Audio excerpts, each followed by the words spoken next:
সব জায়গায় আমি বলি যে দল মত নির্বিশেষে কোরআনের প্রোগ্রাম এটা সবার প্রোগ্রাম, ঠিক কিনা বলেন?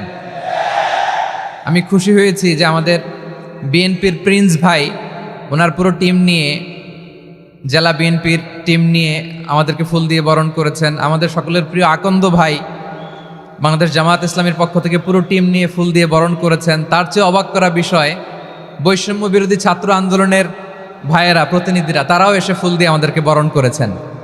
তার মানে ময়মনসিংহের এই স্টেজ হয়ে গেছে পুরো বাংলাদেশ,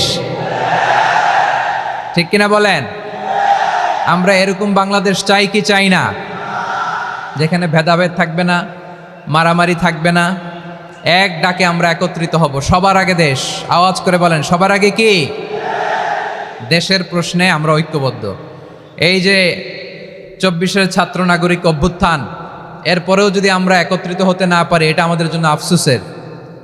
সো এই যে অন্তর্ভুক্তিমূলক ইনক্লুসিভ দলমত নির্বিশেষে আপনারা সবাই আজকের স্টেজে একত্রিত হয়েছেন, আমি খুব খুশি হয়েছি। আমি সবার জন্য প্রাণ ঢালা দোয়া এবং অভিনন্দন জানাচ্ছি।